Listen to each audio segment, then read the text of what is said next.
Welcome to another edition of Len's Burning Bush. I am Len Harvey. Before I bring on my guest for the week, I want to talk about what's really burning my bush. So coming up, the holiday where everyone is Irish. Yes, St. Patrick's Day, or the Feast of St. Patrick, the cultural and religious celebration held on the 17th of March every year, the traditional death date of St. Patrick, the foremost patron saint of Ireland. Well, we all do our part to wear green, we eat corned beef and cabbage, attend many kegs and eggs places, but there are some things that we don't need to do on St. Patrick's Day. First of all, we need to get rid of those bad Irish accent imitations, holy shillelagh and the kissing the Blarney Stone and all that. We need to get rid of that. If you can't do it, just don't do it. And not everything needs to be green also on St. Patrick's Day. Now, Dr. Seuss wrote the famous Green Eggs and Ham, but let's be honest, have you ever seen green eggs? Not very appetizing at all. So maybe the doctor may have gotten this wrong. Scrambled eggs needs to be the same color as it normally is, and I'm not really a big fan of the green eggs. It might taste the same, but not very appetizing. So yes, the doctor may have gotten this wrong. Now, I'm all for the Chicago River turning green or other things to celebrate, but how about the people that actually dye their pets green? I mean, really? Repeat after me. I will not dye my pets different colors just for the sake of that Instagram photo. Enough already with that. It can be harmful to your pet. Instead of dyeing their hair, give them a nice green collar. It is much safer. Another thing that doesn't need to be green, mashed potatoes. I mean, have you ever looked at, people that have children, have you ever changed a diaper? Well, there you go. We don't want to see green mashed potatoes. It's just not a good thing. Lastly, the debate is whether or not beer should be green. I say whatever floats your boat on this. I'm not a big fan of green beer, but at the same token, you probably won't realize what color the beer is after spending a day of St. Patrick's Day drinking it. So that could be a good thing. So go to McSorley's in New York, grab your beer, dark and even darker green, or not green, whatever you decide to do, enjoy the day and the Shamrock Shake from McDonald's. With that being said, it's time to bring on my guest for the week. He is a very talented, award-winning musician who now lives in Music City, Nashville, Tennessee. Welcome the great Javier Mendoza, also known as Hobo Cane, to Len's Burning Bush. And Javier, welcome. It is such a great time to see you right now. Well, thank you very much. I guess today I should be Javier O. Mendoza, maybe? Yeah, we're all, you and I, it's the funniest thing. It's a Jew from the Bronx, and you're from Spain. We're talking about St. Patrick's Day. I think that's a funny thing. But we're all Irish on St. Patrick's Day, like I said. Absolutely. Absolutely. It's a great holiday. Now, do you guys, you are, your wife is Irish, so you do celebrate, right? You do celebrate. My wife is, Irish descent, yep. and my son was born on St. Patrick's Day, so that puts me officially into the spirit of the holiday. Now, I also have a cousin, from my mother's side. My mom's sister married an Irishman, so I have Spaniard cousins who are named Sean O'Kernine, Joe O'Kernine, and Caroline O'Kernine. So, and they're from Spain, which so it's a mesh. I love it. So does that mean you have to drink like Guinness beer and all that stuff, or go to the Irish beer? Well, when it comes to Guinness beer, I don't have to. I'll do it willingly. Yeah, I know. I love all different kinds of beer. But what about the green beer? Do you have a preference on St. Patrick's Day for green? Yeah, I don't like any of that. In fact, I've gotten heckled at high school many times when it was you had to wear green, and I never did. Yeah. But I just mostly I forget. I'm not big on that. I'm not big on Valentine. I'm not big on these things, or the Cinco de Mayo thing. I mean, I'm always grateful that I get hired to perform on Cinco de Mayo, but I'm not big on these made up holidays. I think we're kindred spirits when it comes to this. I don't like any of these holidays either. Right. I think they're great. I think they're great as what they are. But what I mean by made up is this, advertised and made into something that it maybe not. But yeah, everything goes above and beyond. It is always a little bit much. You can have your little party and do whatever and enjoy St. Patrick's Day, because it is a fun time. And of course, be safe. With all this going on, the craziness, it has affected everybody. It has been affecting music, and we want to bring back the good stuff about music, going to see live shows, You know, I met you Absolutely. through Jay Brandt and Cherie, and you coming to their house concerts. We need to have that. Yeah. We need to go back to that. It's got to be rough. I know you've been doing your YouTube channel and you're doing a lot of live shows, but how's that been going? It's hard. In fact, I just played my first real, I guess, face to face show. It was an outdoor event in February, but they set it up in a tent with the right setup, right distancing, and it was good. But I realized how out of touch I am with people that I've been interacting with them through live stream, and so all of a sudden I had them right there, and I didn't know what to say anymore. I was like, how do I handle myself here? So it took me a few songs to get back into the rhythm of things. But yeah, I miss the connection. But for me, in fact, it's not worth it until it's safe. So Uh, the good thing is the good weather's coming back, and I'll be doing some outdoor stuff.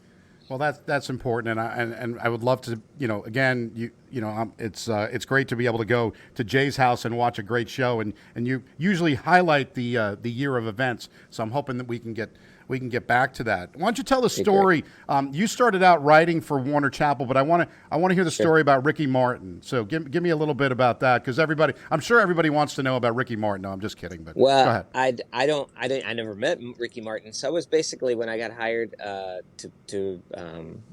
became a writer for this publishing company, which is Warner Chappell in Miami, and I got signed after basically a writers round, and it they were they were intention was for me to become an artist eventually, but I was a staff writer, so I was writing songs for Enrique Iglesias, Ricky Martin, and in fact, to this day, I remember the vice president of Warner Chappell. She was kind of my angel, the one that brought me, and then she passed away, so which is why I got lost in the mix. But at the time, she was telling me, you need to write things that are not so cerebral, and I remember I was like, I don't think I'm that cerebral, but I kind of was getting what she was getting at, especially Miami at the time.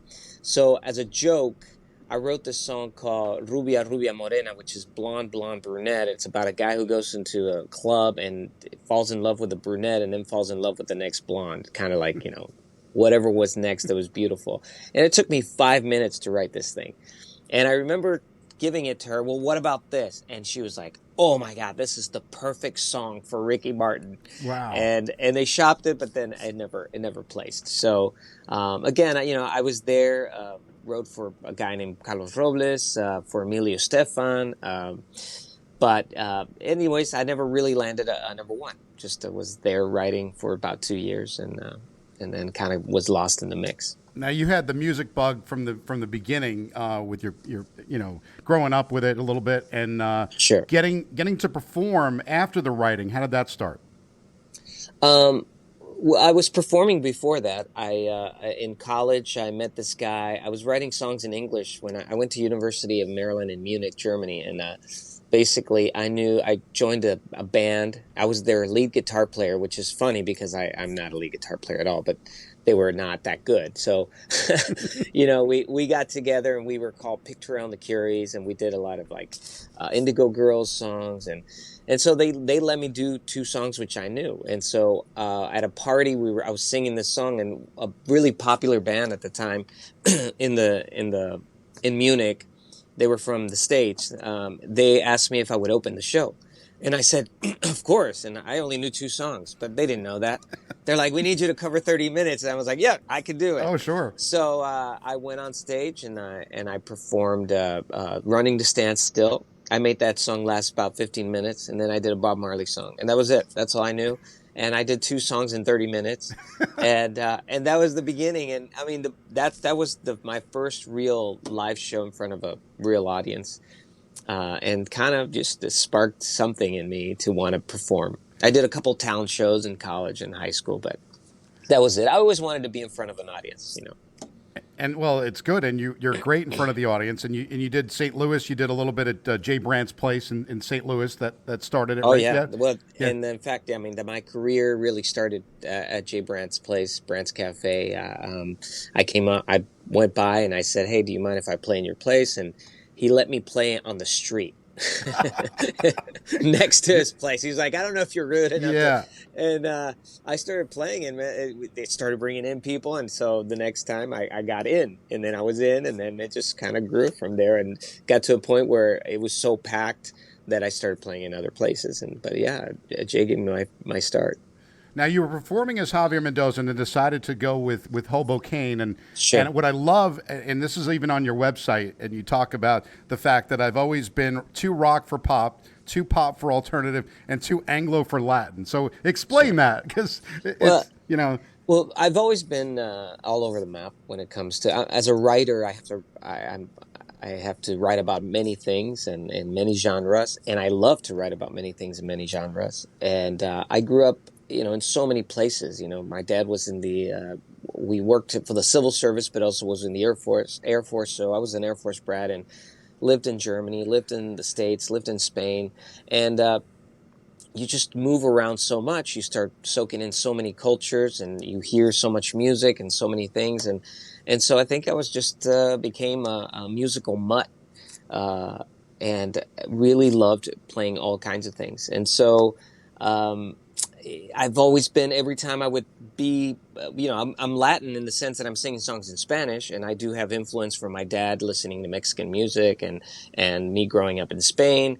And so, but I was into British rock, and that's really, the British rock is really what I love the most. Radiohead, and I loved Led Zeppelin, Pink Floyd, all these kinds of things, and so you start becoming, oh, you're not playing too Latin, you're a little too Anglo, and then I was singing stuff that, oh man, yeah, this is too Latin, or so I've always been all over the map in that sense, and I think I've been too much for everything. And unfortunately, with my name Javier Mendoza, people really will stereotype and have stereotyped me as Latin rock or Latin something. Javier Mendoza has to come with something in Spanish, and I can do a show all in English. Yeah. And then all of a sudden do one song in Spanish, and people go, man, I didn't understand a word you were saying in the whole show, but man, that was great. I'm like, but I just sang most of it in English, right? But it's just in your Yeah. brain. Yeah.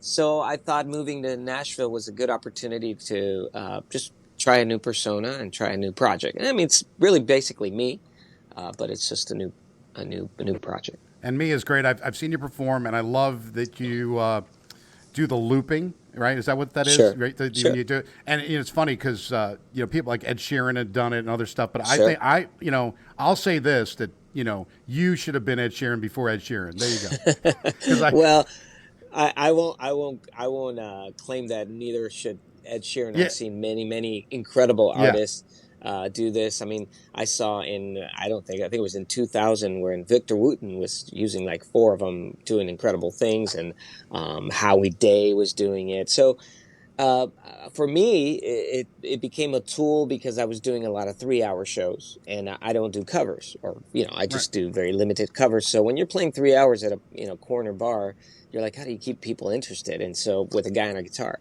so I started doing that, but I wanted to always do it very minimalistic.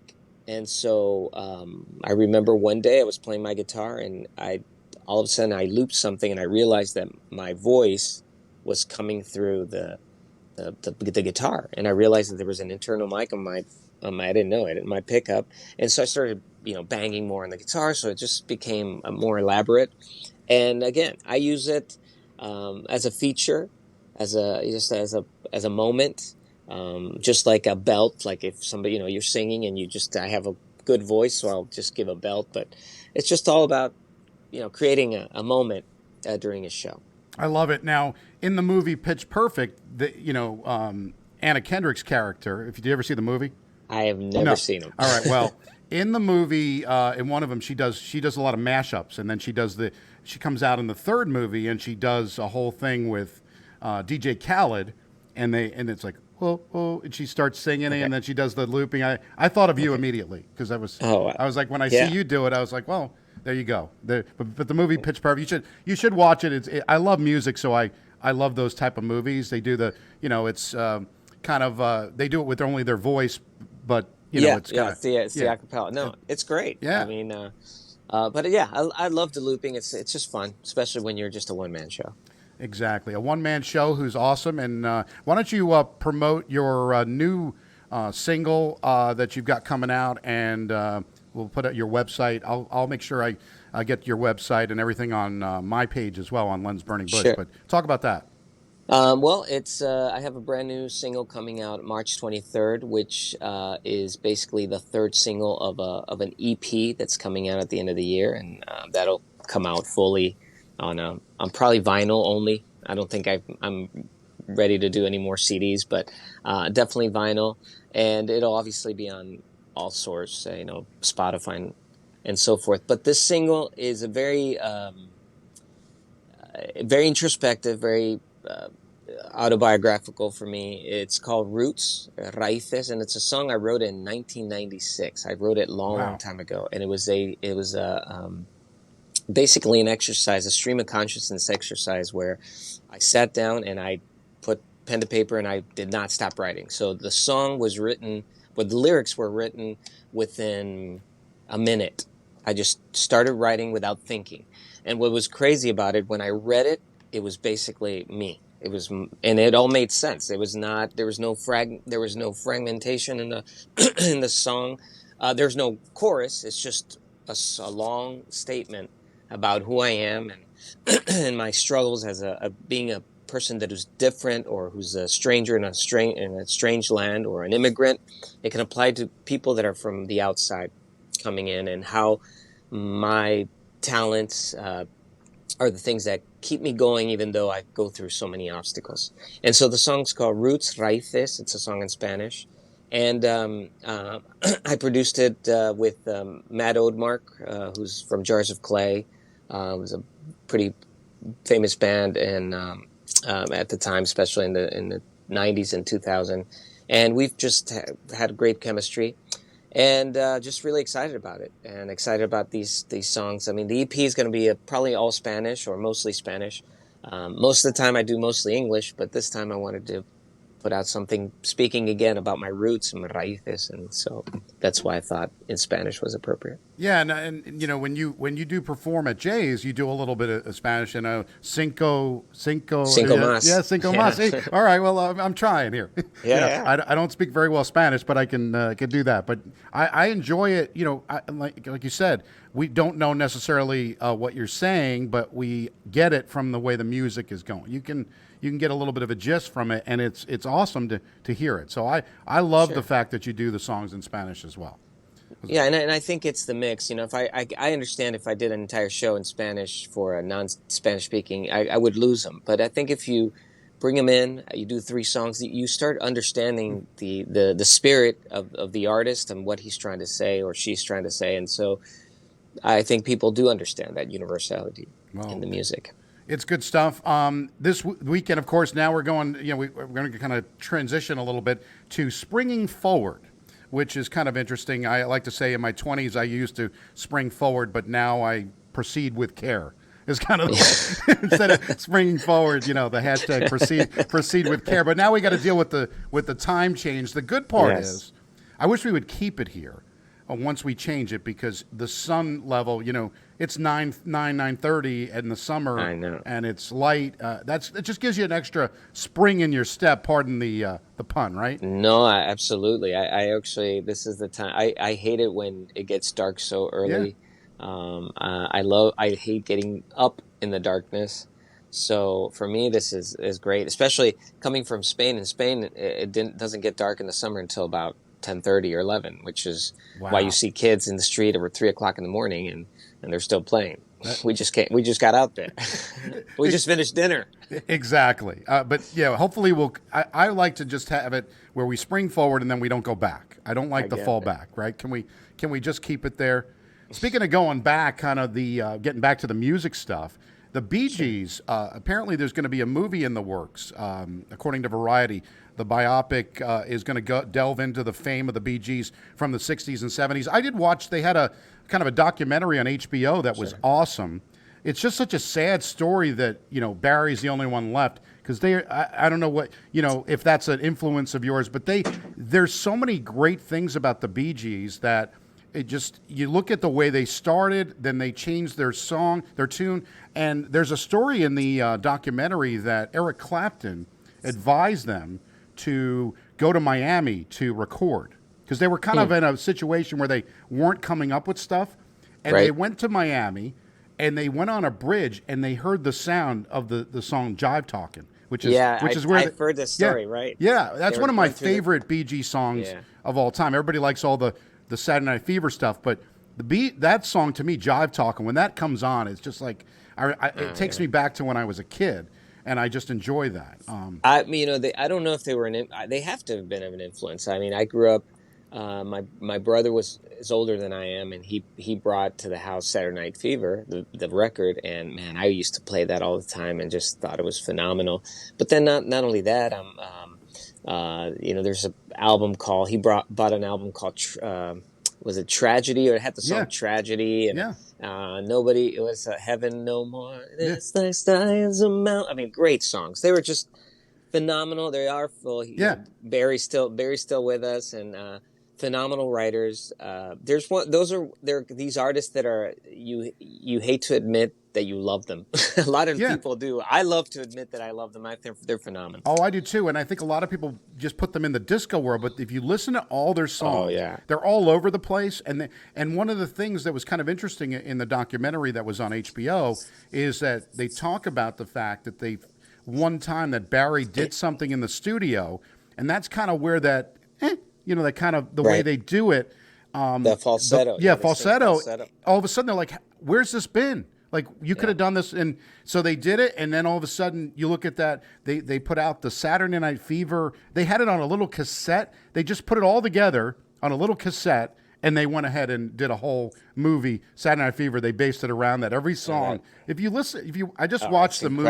Yeah, it's incredible. It really is. But in the music industry, I love it. And one of the other interesting music stories that I found today, this is something, hopefully you'll get to the point where you'll be able to afford this home. But Gene Simmons, Kiss frontman, is selling his Beverly Hills home. Now, he's selling it for $25 million. I think he had it listed originally at about $22-23 million, but he had some, they did some renovations. So come on, 25 million. Now listen to this though. This is where, how much do you need, right? I mean, I always like to say any more than 2,500 square foot, do you really need, more? Right. But this is kind of interesting. And it features a wealth of amenities, which it should for $25 million, but it has a 60-foot water slide, a tennis court, professionally tennis court, and you can park 35 cars. So other than Jay Leno, do you know anybody else that has 35 cars? No. I mean, all I know is that John Travolta has a runway in his house and an airplane. But other than that, that's pretty much it. I always remember the movie Arthur where they say, I always like a living room that you can land a plane in. Right. Exactly. Apparently, the runway is what we need a runway in there. But, interesting that $25 million for a home. But Gene Simmons, I hope he gets it. God bless him. He deserves every penny of it, right? Well, I always was a Kiss fan, but I'm not a Gene Simmons fan. So. Oh, okay. Well, there you go. So maybe you shouldn't get it. I remember what was kind of funny. They performed in Cincinnati I saw them a couple. I love Kiss. But what was interesting is Paul Stanley, in the second time I saw them, they started to get a little bit older. And, they're in their 60s, obviously. Sure. Gene's in his 70s now. So this was a couple of years ago. And Paul Stanley gets up on stage, and I swear I thought I was listening to a Jewish grandmother. Hello, Cincinnati. How are you? He's kind of morphed into the Jewish grandmother on stage. That is so funny. But they still play pretty well. But it's one of the interesting things about music is, if you would have chosen, I think it was, I don't remember who said this. A musician once said that if they had a choice between being a pro baseball player, a pro football player, or a musician, they would still choose the musician because you can't be playing baseball at 70 years old, but you could still be playing music, right? Absolutely, yeah. And that's what we hope for. And Javier, you're still young, so you got plenty of years to go on this. I don't know, but I had a stretch before this interview. Yeah, well, me too. I stressed and pulled something. But one thing during this whole pandemic, everybody's been watching, television and of course Netflix. But one thing you don't want to do now, I don't know if you do this, but this is something we got to stop, is the sharing of passwords for Netflix. So if you've given your your cousins your password or everybody. But Netflix is going to be tracking down on this stuff now. So now you actually have to. I don't share it. No, neither do I. But well, maybe I do. Actually, I have left the Netflix on at hotels where I have to change it again my password because I'm like, oh my god, now I just left it on. Yes. So whoever comes in. But other than that, I've never shared it. I don't even share with my kids. Well, that's a good thing because I think they get too much. We've had these conversations about children, and it's just like on my shows going back, and I love them to death, but they are exhausting. It's like 80% of the time they're wonderful. It's the 20% that you want to take your eye out with a pickaxe. Right. Yeah, and it's the one that makes you age. It's the 20%. Yeah, exactly. I don't know if you saw this, but the unfortunate news that J-Lo and A-Rod are breaking up. I mean, I can't believe it. Oh, they were such a great couple. You saw them on New Year's Eve. I actually was going to throw up in my mouth a little bit. So J-Lo's available. J-Lo's available. There you go. Well, I don't think your wife would appreciate that. No, but it keeps the dream. Yeah, they performed she performed a New Year's Eve on the Rockin' Eve show, and I remember the kiss with her and A-Rod. I'm like, oh God, can you turn it off already? I don't want to see this. Who wants to see this? I have a hard time with the glam world, so. Yeah, exactly. Well, one of the good things is on this show is you're going to be able to sing a little bit because I like this. I had Dave Black on. Dave did an instrumental guitar riff, and he did a great job. And then I had the band Blue Jelly, friends of ours, and they wrote How Can You Sleep When Len's Bush Is Burning? And I thought that was based on the Midnight Oil song. And that was on. We had that on. So now you're going to perform. And I'm not putting any pressure on you. You could do whatever song you like. But I just want the audience to hear how great you are. And make sure you go to hobocane.com and make sure you listen to Javier Mendoza, Hobo Cane, because it's good stuff. So, Javier, I'll let you get set up. So let me know when you're ready. I'm ready. All right. I love that. I love that you're always ready. All right, here we go.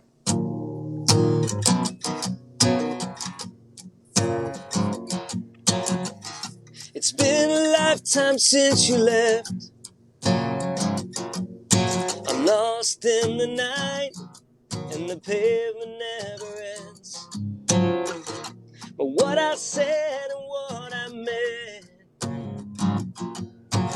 doesn't matter anymore, and the booze helps me pretend that you are still mine. And my laughter never dies. Tonight I vow to change, to feel your hold. I'm much better than before, and I can make this work if you can mend. So can love in every war, I believe. I believe.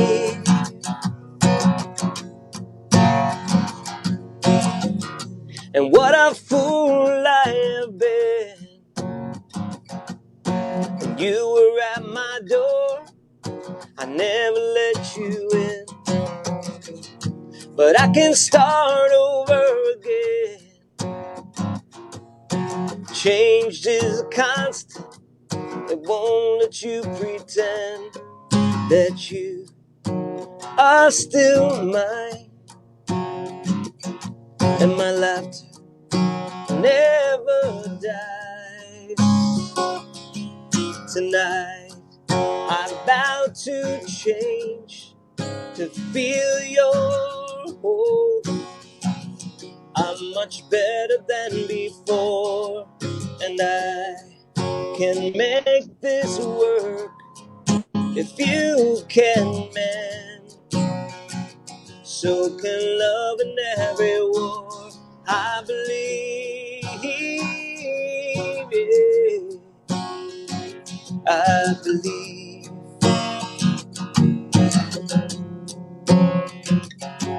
Tonight I vow to change, to feel your hold. I'm much better than before, and I can make this work if you can mend. So can love in every war, I believe. The truth is gold, that love don't die. If you make it yours and mine, if you can hear me now, I hope you smile, 'cause I understand the reasons now. Oh, the reasons now. Yes, I understand the reasons now.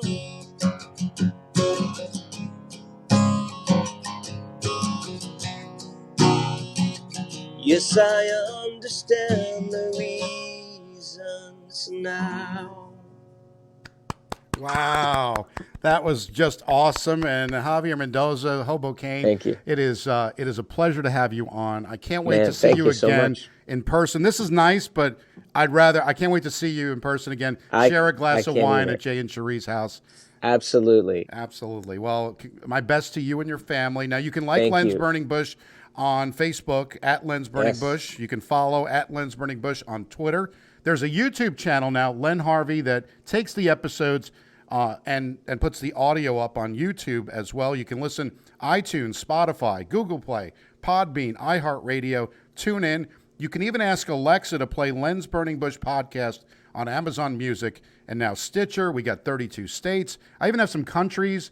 We have a download all the time in the UK, Australia. Has gotten involved, Canada. I don't know why, but good for them that they're listening. Absolutely. We can That's only great. keep it going and hope that it does it. Next week will be the 50th episode already of Lens Burning Bush, and I started this That's on awesome. April the 12th last year.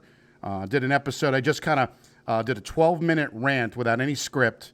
I just kind of ran it through, and that started it. And then I figured I need to bring on a guest every week because I think it's a little bit better than just hearing me talk all the time. Well, I appreciate you Yeah. having me on. So Oh, well, I love it. Thanks, Javier Mendoza. Make sure you tune in again. Next week will be episode number 50. I'm Len Harvey, back again, another episode of Lens Burning Bush next week. So long.